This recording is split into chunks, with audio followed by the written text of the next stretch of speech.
Okay. Tell people a little background of what you did before you got into the music. What I did before I got into the music? Mm-hmm. So before doing music, I was actually selling mutual funds and worked in finance. You know, was in a cubicle, and I had my Series 6 and 63 license. And at the time, I didn't really value those licenses at all. You know, I had no clue, like, why am I in finance? You know, I was learning some important information Mm-hmm. that I believe everybody needs to know about, which is funny. You know, now it's like, oh, wait, you know what? I think I need to start getting back into this again so people can be educated. Because now I realize how important the information I was sharing back then was, you know. But yeah, you know, and of course I was a student and I was in school and that was it. Right. So then you're really big on financial literacy with the culture and the Black community. Correct. Why are you so impassioned? You know what? It's one of those things where if you look around, you know, in our communities, you know, people are dying. They don't have life insurance policies. They are unfortunately, you know, doing fish fries and fundraisers. I don't know what they do where you are, but you know, they're trying to raise funds to bury their family members. Nobody's leaving behind money, you know, for their families. And I think that we need to be leaving legacies for our people, you know, for our families, for our children. In addition to that, you know, being able to invest, you know, being able to let your money work for you, you know, let your money grow for you. Those things are very, very important to me, you know, because I think, you know, other cultures, they're taught these things. They sit at the kitchen tables and they have conversations about money. Right. And for some reason, it's like one of those things where people don't want to have those conversations about money, you know. For me, you know, you grow up and you find out that your parents weren't really doing as well as you thought they were. And then you don't learn that until you get older. And it's like, whoa, wait a minute. What's happening here? You have a reality check. And I think that, you know, if you know, financial literacy was taught in schools, you know, and was taught in churches or, you know, wherever there's community activities, I think that we would be better off as a race, you know? So, I mean, I think that, you know, it makes the betterment of our community, you know? With financial literacy. With the pandemic, did you see a lot of, and not to sound not compassionate, but just a lot of deaths where that happened where you are, where people couldn't bury their family members? Yes. To answer your question, yes. And it's disheartening, you know, and you know, I'll share a quick story with you. You know, someone I know personally, we were trying to get them to get life insurance policies, you know, because that's another one of my businesses that I do outside of the music. Mm-hmm. And, you know, it was a boyfriend, right? So I know the boyfriend, very close with, you know, people I'm connected to.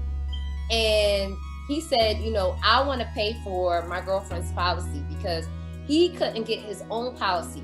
The reason why he couldn't get his own policy is because he just was recently incarcerated. And so a lot of times what we need to educate people is the fact that, you know, unfortunately, you know, if you have been locked away for quite some time, a lot of the insurance companies don't want to risk insuring you because of the environment that you were in. You know, some of these prisons, they have lead in them. They're not feeding them properly, and you could potentially have health issues. So a lot of times companies don't want to insure you unless you've been out of prison for at least a minimum of 10 years. Wow, that's crazy. Yeah. And this is just another form of systemic racism, you know, that some people aren't even aware of, you know. And so when you educate yourself on these particular things, it's like, okay, I need to share this information with as many people as possible.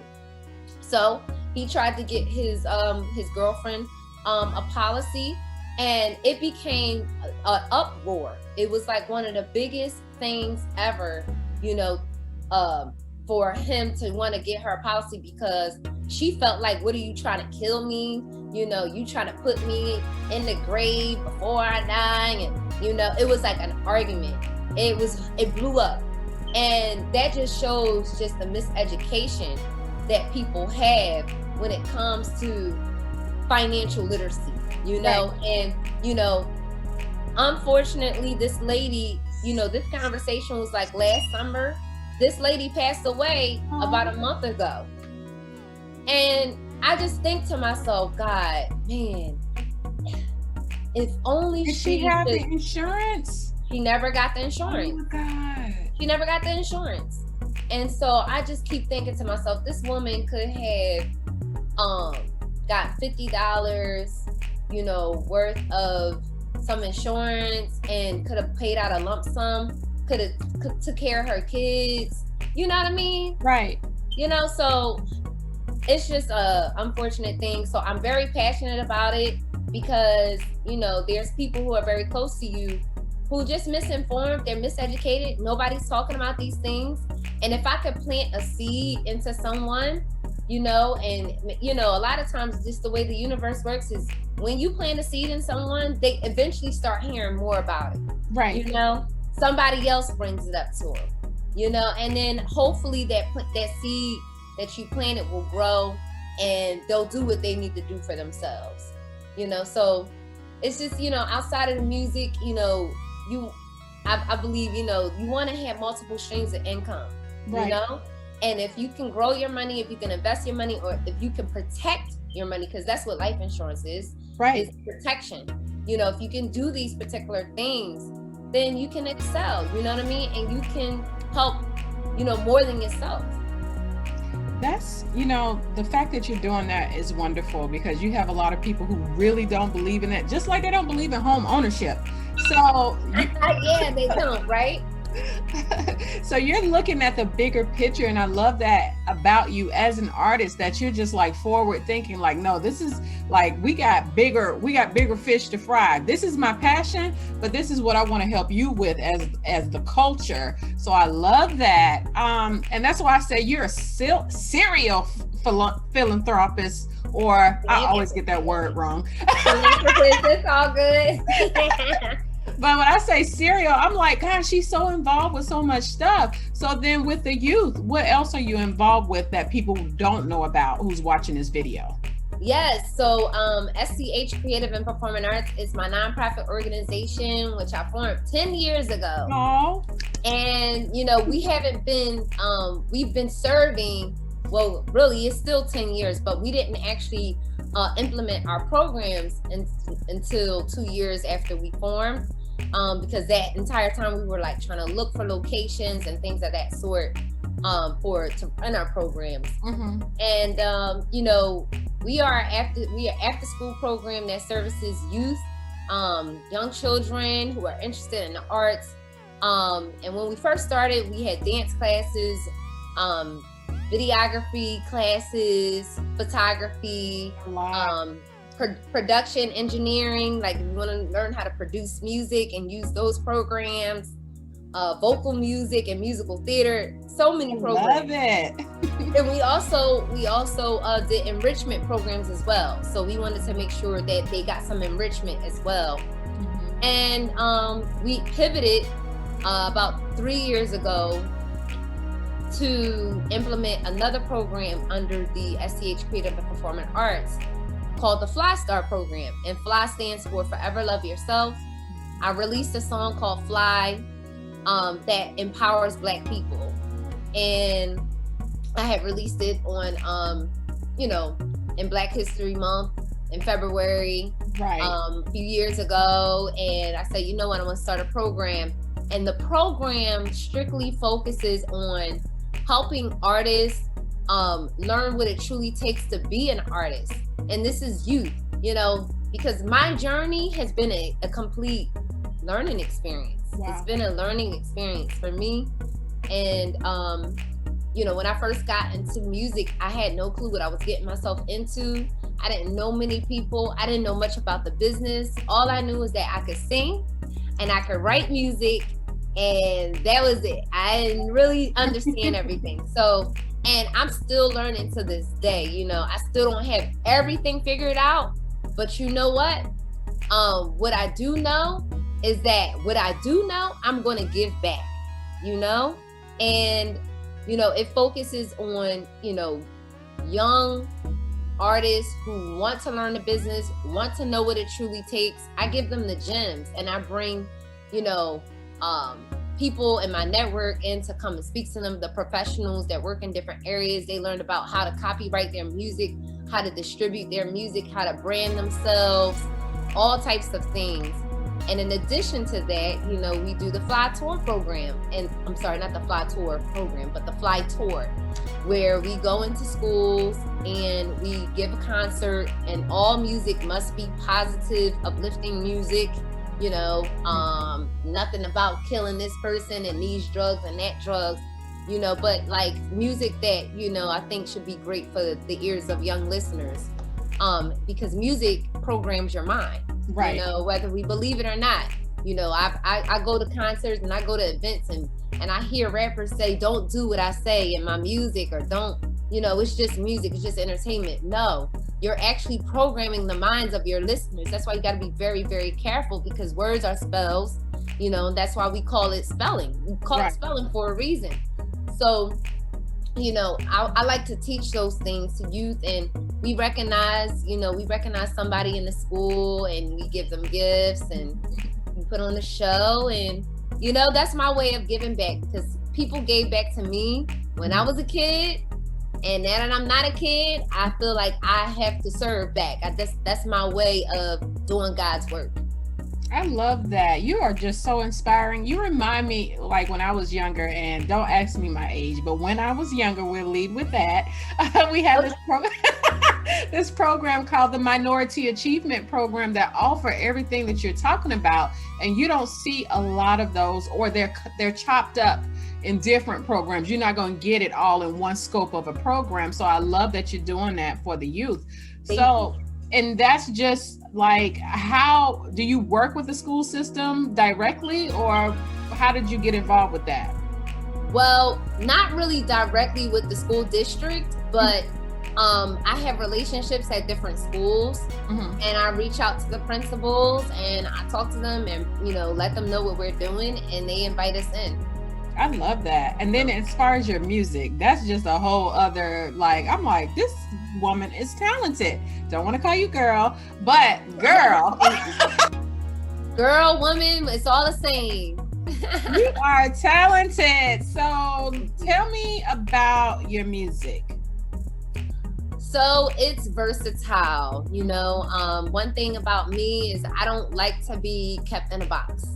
You know, I want to be able to show that I'm an artist. Right. You know, you don't tell a visual artist that they can only paint one type of painting. Right. You know, and so I look at myself the same way, because I'm a songwriter and I'm a recording artist, I'm a singer.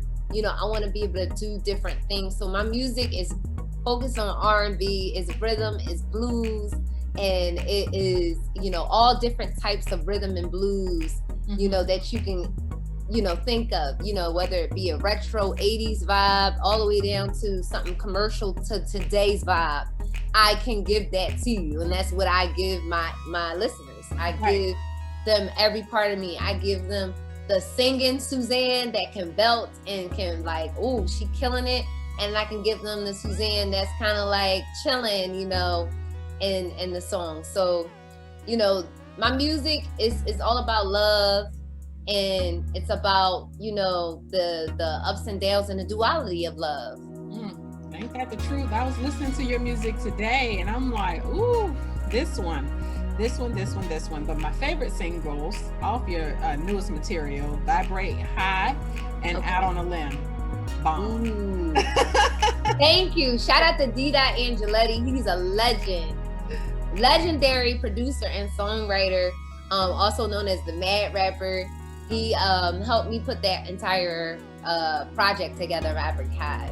Mm-hmm. And it's got the whole retro vibes, and you can tell I'm from Philly with that with that project. It's like, oh, this is a Philly girl, right? You know, period. So I like the fact it was something you said that you don't want to be put in a box. So when I listen to your music, if you listen to even the artists that came out like in early 2000 or mid 2000 or whatever, everybody's starting to sound the same now, even those artists who came out with original R&B.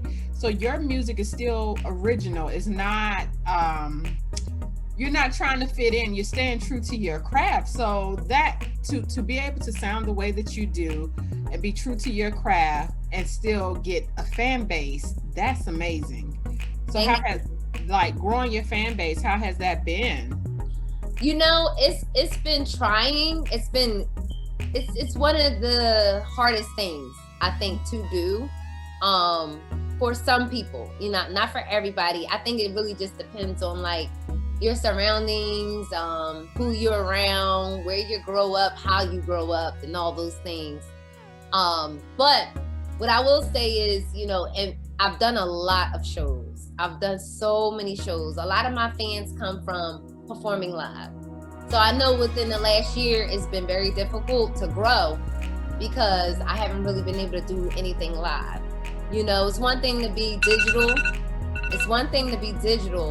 But it's another to be, you know, actually in person, and people can feel your energy, and people can like actually hear your talent, and be affected. So, you know, this last year is very, very difficult. But in prior years, I would say, like, in marketing as an indie artist, and this is just a piece of advice that I said, you know, I got to do from now on, that I learned over time of mistakes of, you know, really being able to grow. You can tell everybody to follow you. That's beautiful. Follow me at such and such and such. Beautiful, beautiful. But we have given so much control to social media. Right. And what happens when you give a whole bunch of control to social media is that in the event that you lose your page, in the event that, you know, something happens and the algorithm, for instance, like you got less than 5%, probably less than 3% of your followers will see your stuff. Right.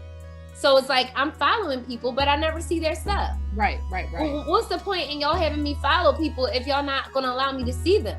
Right. You know, and so now the best thing I would say for people to do is to make sure that when you do your shows, that you get their contact information. Okay.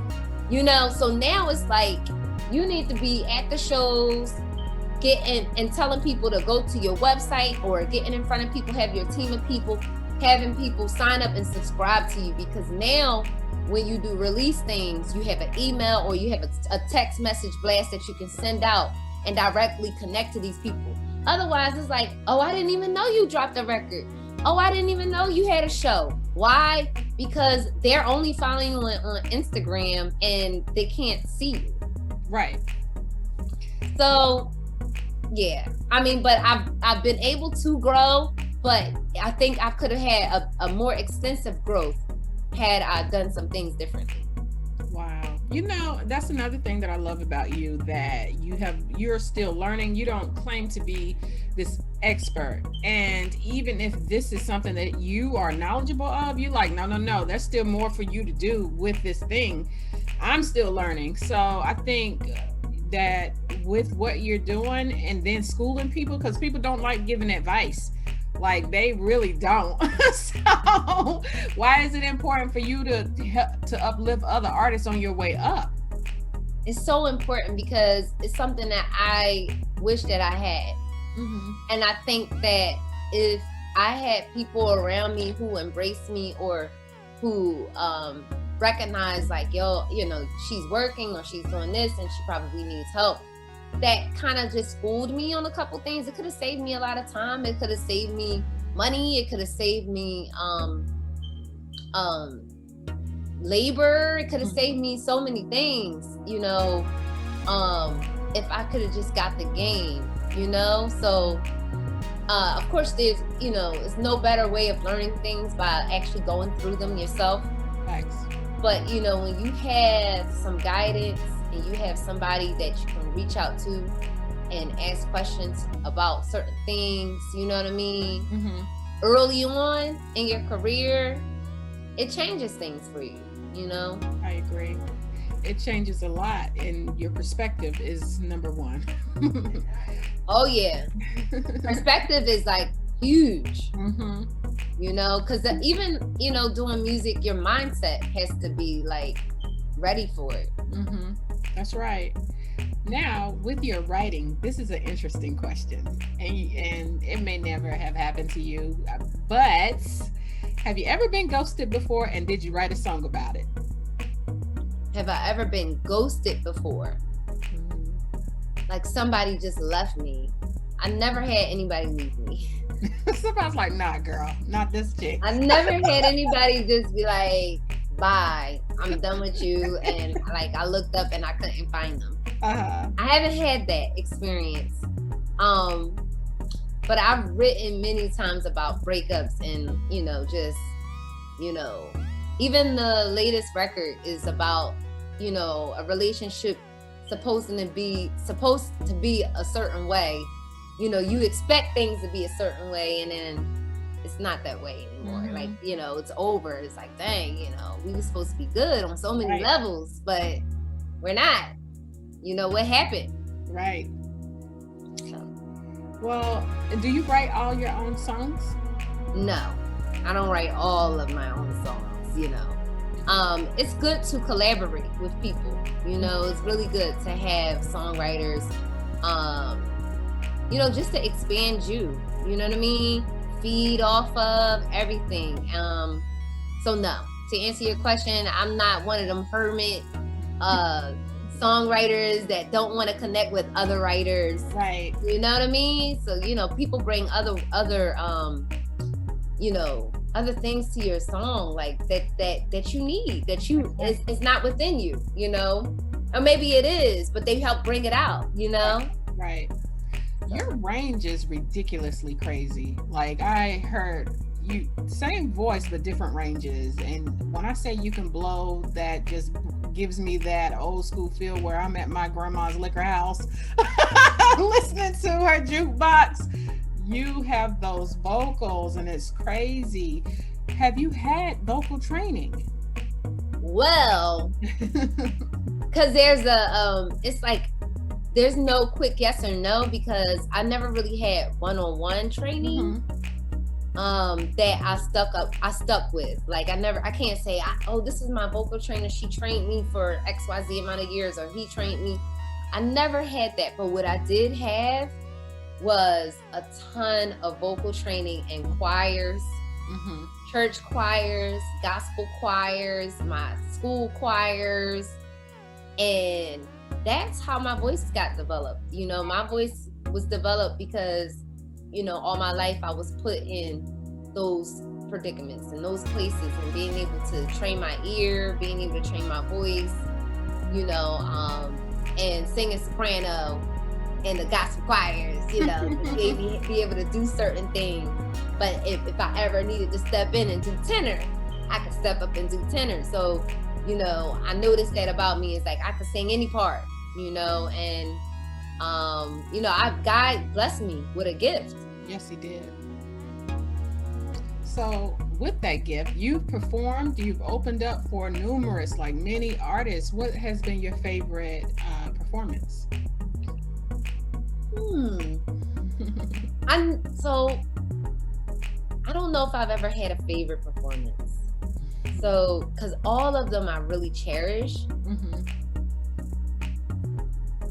The biggest one one that really stands out for me is the show my very first big show. Mm-hmm. It means a lot to me because it was unexpected. It was the first time, and I entered into a contest. Out of 1,400 people nationally, my song won. And, it afforded me the opportunity to be flown out from Philly to Miami to sing at the amphitheater down there and open up for all these artists that I had looked up to. And I'm talking about DJ Khaled, Wale, T.I., Monica, Melanie Fiona, Bobby Valentino. It was a festival. And I only got a chance to sing one song and the national anthem. Mm-hmm. And, it was the first time I got to see myself on big screens. They had they have the cameras that follow you, and they also have the big screens behind you. Yeah. That was my first time with all of that. And it was just oh my goodness. Oh my gosh. And that to me was just God's way of showing me, you can do this. You can do this. Right. And just keep at it. I'm not going to give it all to you, but I want to show you something. That's right. I'm not going to give it all to you, but I'm going to show you something. And if you continue to just trust in me, we'll make it happen. That's right. And so I just, have been pushing ever since then. And since that moment, I've had, the Music Soul Child show, which was absolutely phenomenal. The Keisha Cole show, I really enjoyed doing, who I got a chance to meet. And she was cool. She was down to earth. I ain't have no problems with her. And, because you meet some prima donnas. And, the Babyface show was another amazing show. And then when you do your own shows and people show up for you, those are the best shows. Because it's one thing to have people come out and want to say they supporting you, but really they coming out because you sharing the stage with somebody else they want to see. Mm-hmm. But when people come out and they come out for you and you're headlining and then they want to sing your songs with you, that to me is most precious and most cherishable. Right. So, and then you did have a hard time during the pandemic. Are you performing now? Here and there. Mm-hmm. Here and there. I got a show coming up May 14th. This is gonna be my first real live show that I'm actually promoting. It's funny, my first live show was an outdoor show last summer, and I was scared to promote it. I didn't really even promote it. Well, because it got canceled a couple times, and then it was is it really happening? Mm-hmm. So I barely promoted it. I wish I had promoted it more, but it just was the anxiety. And then the time before that, I had a show I was supposed to do at SOBs in New York. It was supposed to be a really big show that got canceled because of COVID. It just was some anxiety with doing the shows again. But now I know shows are actually happening, so it feels a little different. So I'm looking forward to doing this next show, May 14th here in Philadelphia. And I have more opportunities are on the table that are in the works with traveling to other states. So it'll be some tours that'll be happening. I'm really excited about that. And I'm really looking forward to just getting back in front of people and sharing my voice. Well, you gotta let me know when you come to Charlotte, because I will be front and center, okay? That's what's up. Thank you. Thank you. Super talented. So this is a crazy single. Crazy question, or maybe not so crazy. Mm-hmm. What is a secret that no one knows about you that you would like to share now? Now is the time to bear it all. The secret. So many secrets. It's a lot Lord. What, child? Please, you can't tell the public everything. And I swear to God. I'm a Virgo too. So I'm one of them Beyonce's a Virgo, so that might help you understand Virgos. Right. You know, so like we are very like, we don't give it all out. But, you know, I think that one thing is sometimes, you know, I think over the years, you know, people, I'm constantly misjudged. Mm-hmm. You know, I'm one of those people that you see me and, you know, I walk around with all of the confidence and everything in the world. But deep down, I have gone through so much in my life. I cannot wait to share my story in a book, you know, but I've dealt with post-traumatic stress disorder for the past 9 years, you know. Mm-hmm. You know, I went through some crazy political situations, you know, when I first came into this music industry. Wow. And dealing with that as a woman really could have destroyed me.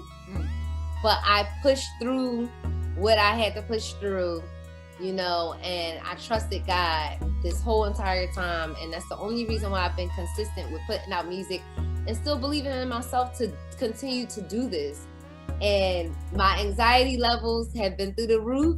Post-traumatic stress disorder. I didn't even realize that I had it until probably within the last couple of years. I'm like, oh, you know what? I got some real issues. Have I gotten help? I do my own little self-help things. Right. But, you know, so for anybody out there who's just dealing with it, you know, just keep pressing on. We all experience trauma. And I'm breaking through my trauma. I'm breaking through my trauma, and I'm not letting my trauma hold me back anymore. Okay. I'm not letting it go. I'm so glad that you mentioned that, because that goes into the line of mental health awareness, and like you are doing something about it by being aware, and a lot of people won't do that. So that is huge that you did that. So thank you for that. No problem. That is your next, that's kind of going to be your next philanthropic.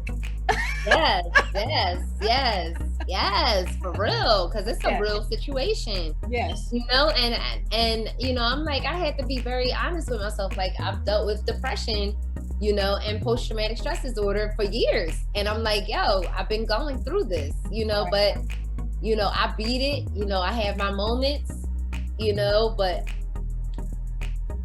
here I am still standing and still pushing and still grateful. Mm-hmm. And I have grown so much through it all, you know, and I never really talk about it. I don't really share. You never really hear Suzann say, oh, you know, I've been suffering from PTSD, right? You know, or I've been, you know what I mean? Nobody has heard that but you. Right. Oh. So, you know, that's not something I share, but I think I'm going to start sharing it more often, because you know, there's so many people who need to understand. Right. And know. Right. They're not alone. They're not. My daughter has PTSD, as a matter of fact, and she's actually on medication when she decides to take it. But it is a very real thing, even for the youth. So the fact, like I said, it's huge that you even acknowledged it, because that's a hard thing to acknowledge, to know, okay, this is what's going on with me, because not many people know the signs. So. Correct. Yeah, true. Mental health. That's your next thing. Yeah. So with your music, can you tell people where to find it, where to download, and how they can get connected with this live concert? Is it on virtual? Like what we're gonna do? I don't think they're doing it virtual. I think it's live. So you gotta be in person. It's in Philadelphia at Chuck Alibis on May 14th with Freeway and a whole bunch of other artists from Philadelphia. And you know, find my music on every platform. I just released my latest single called Levels, and I'm excited about it. I'm excited to be able to give something very commercial, and, you know, to show people another side of Suzann. And in fact, I got to share this story with you. So, you know, when I first started songwriting and doing music and things of that sort, I had a sound. I had a sound, and this was around the time when auto-tune was heavy. Everybody liked to use auto-tune, including myself, even though I'm like a really legit singer. Right. it's just a sound. It sounds good, feels good. It just brings something to a sound. Right. And I would be booked to reference for Rihanna for years. People would book me. We need Sue so we can do this reference. We need Sue because I sound like Rihanna. And I got to a point when I said, I want to be an artist. I really want to do this. I don't want to sound like Rihanna. Right. I don't want to sound like her. I want to sound like Suzann. So I spent a lot of time trying to figure out, well, what's going to be Suzann's sound? What's going to be Suzann's sound? And I started really using my voice. And then I got to a point, you know, because people would say, yo, man, like, yo, them songs that you were doing back in the day, they still hard, and you know. And I would always kind of push it off, like, no, because sounds like this, blah, blah, blah. But now, you know what? I embrace that sound. I embrace that sound. And I'm like, I ain't putting myself in no box. I could do whatever sound I really want. That's right. You know? So it is what it is, and I'm excited about it. I'm here to give you all levels, and I hope y'all enjoyed it. Just released last Friday. We have a music video that's dropping on the 21st. I'm excited about that. We shot in Miami, and all of my music can be found on every platform. That's Tidal, Spotify, you know, Apple Music, YouTube, wherever it is that you find your music. You can find Suzann Christine, and you know, follow me at Suzann Christine, SUZANN CHRISTINE. My hashtag is SUDAT, which stands for S for spiritual, U for unique, D for divine, A for artistic, and T for thankful. That's who I am, and I appreciate you for this interview today.